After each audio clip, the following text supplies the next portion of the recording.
Alhamdulillah alladzi syarafal anam bi wujudi khairil anam. Assalatu wassalam ala sayyidina Muhammadin syafi'una yawmaz ziham. Sallallahu alaihi wa alihi wa sahbihi wasallam. Amma ba'du. Para alim ulama yang saya muliakan, para habaib, para kiai, para asatidah yang tidak saya sebutkan satu persatu, para aparatur pemerintah yang hadir pada sore hari ini, para jamaah pencinta Majlis Miftahul Barakah, yang mudah-mudahan semua kita dicintai Allah, mudah-mudahan dicintai oleh Nabi Muhammad, dikumpulkan di surga Allah, didudukkan bersama Nabi Muhammad. Amin ya Rabbal.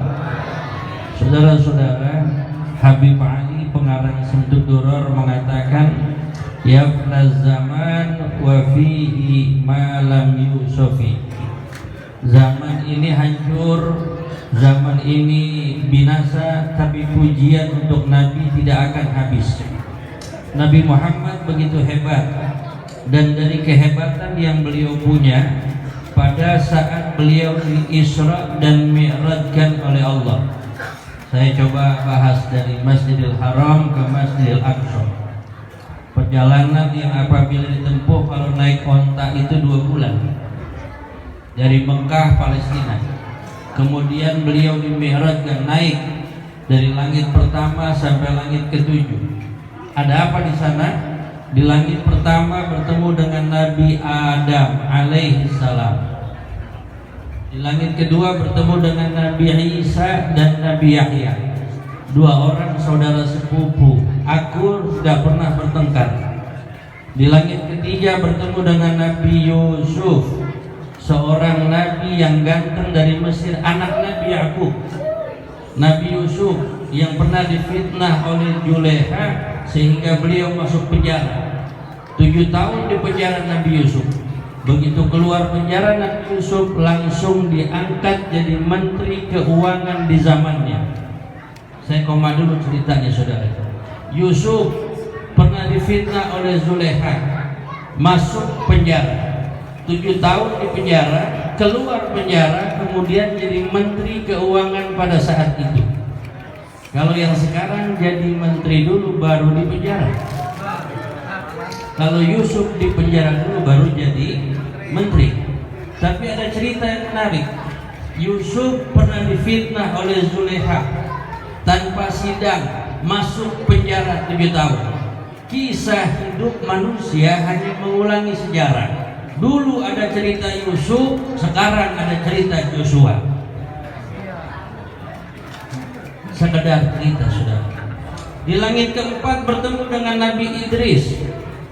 Di langit kelima bertemu dengan Nabi Harun al-Muhabbab min ummatil Israiliyah, seorang nabi yang dicintai dan sangat difanatikkan oleh orang Israel.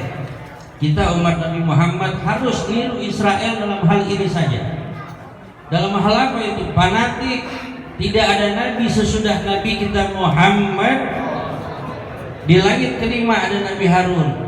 Naik langit keenam ada Nabi Musa yang pernah melawan Fir'aun yang sangat sombong. Toh akhirnya Fir'aun kalah. Padahal Fir'aun pernah bilang, wa qala ana rabbukumul a'la, aku Tuhanmu yang paling tinggi, yang paling hebat. Toh akhirnya Fir'aun tenggelam di Laut Merah, tidak ada yang bisa menolong. Kalau saat itu ada RCTI, Indosiar, SCTV masuk berita, Tuhan kelelep. Saudara-saudara, naik lagi langit ke-7 ada Nabi Ibrahim, seorang nabi yang masih mudanya dapat ujian dari Allah, disuruh menyembelih putranya Ismail. Ibrahim punya istri 4. Saudara nggak usah pakai nanya, kok boleh punya istri 4? Polisi kagak boleh. Jawabannya singkat, Ibrahim bukan pegawai negeri. Boleh punya istri 4, memang ini tugas dari Allah. Anak Nabi Ibrahim berjumlah 13. semua anaknya nurut karena setiap makan disuapi oleh tangan yang mulia Ibrahim dan istrinya.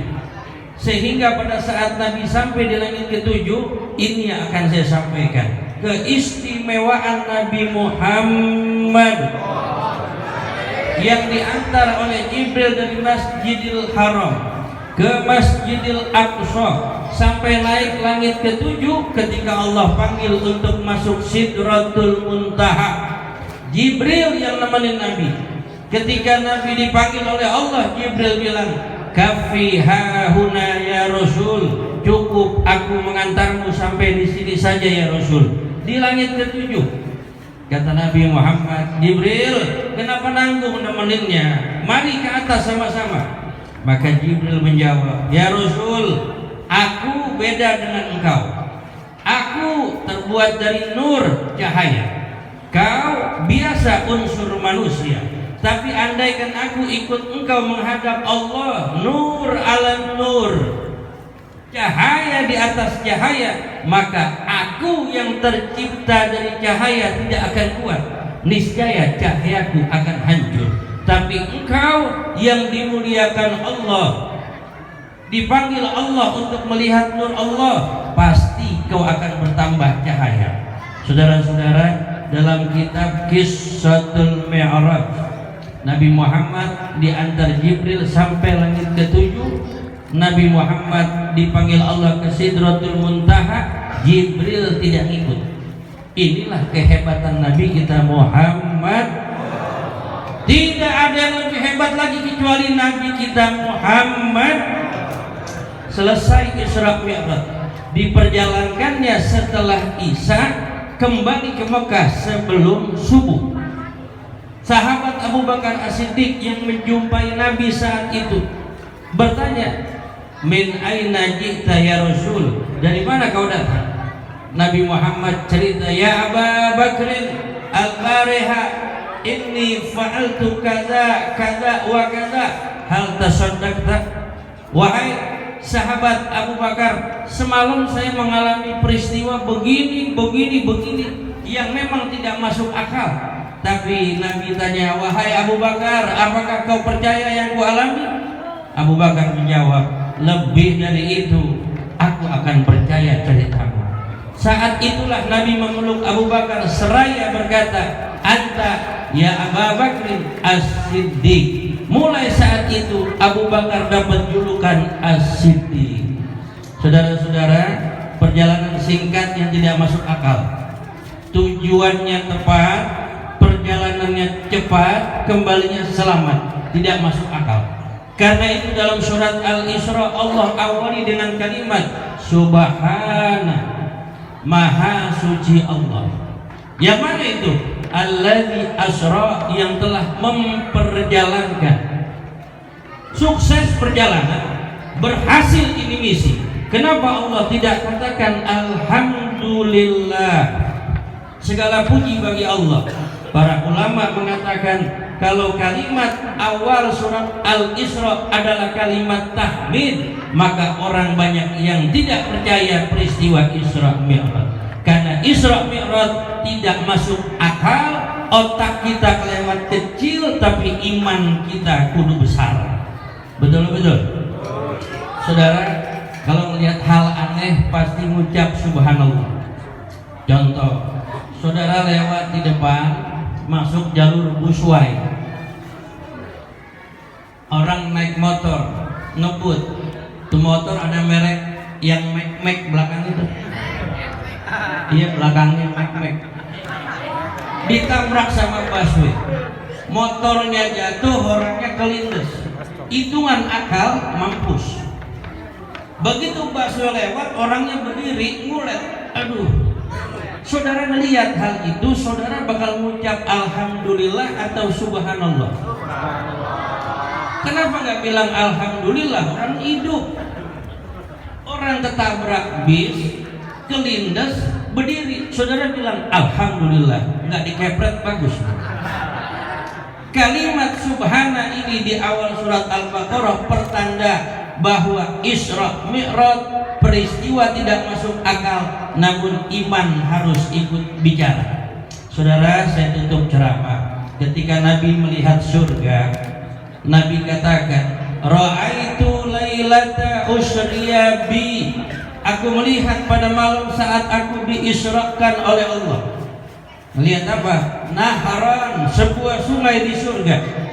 Apa isi sungai itu? Ma'uhu ahla minal asali wa abyadu minal labani wa abradu minal thalji. Aku melihat, kata Nabi, ada sungai yang airnya lebih dingin daripada salju, lebih manis daripada madu, lebih putih daripada susu. Tuh kalau anak-anak kecil ngomong susu, udah tua, makin tua berubah cucu. Aki-aki cucu. Kalau anak muda susu. Saudara biar paham, susu yang mahal esnya nggak ada huruf es, gagal laku, saudara. Ketika Nabi melihat sungai yang begitu indah itu, Jibril masih mendampingi. Jibril, kata Nabi, liman hadzan nahar, untuk siapa ini sungai? Kata Jibril, liman shalla alaika fi rajabin, untuk umatmu ya Muhammad yang banyak bersolawat, terutama di bulan Rajab yang mulia ini. Masih panjang perjalanan, selawat yang banyak. Surga doangkah yang Nabi lihat? Bukan, ada neraka. Ibu, dengarkan ini cerita. Ketika Nabi di neraka, Nabi melihat ada perempuan rambutnya panjang lagi diangkat, diputer-puter, di bawahnya api menyala begitu besar. Nabi menangis, tanya Jibril, man haula, siapa mereka? Kata Jibril, ini contoh umatku yang waktu di dunia gak pernah nutup aurat, rambutnya diangkat, dibakar. Masuk lagi ke surga, ke neraka. Maaf, Nabi melihat ada perempuan lagi ditusuk buah dadanya dengan besi panas. Jos! Nabi sedih melihat itu. Buah dadanya ditusuk dengan besi panas. Nabi tanya, Jibril, man haulai, siapa mereka? Jibril katakan, ini Muhammad, Bu, contoh umatmu di dunia yang pernah nyusuin orok tetangga, nggak izin sama suaminya. Ini dalam hukum fikih bisa terjadi ukhtur roto'ah, akhun roto'ah. Saudara sesusu nggak boleh nikah, mesti izin sama suami. Saudara jangan mikirin jauh-jauh, ini baru orok tetangga. Bagaimana kalau tuh ibu netein biang ini tetangga? Assalamualaikum warahmatullahi wabarakatuh.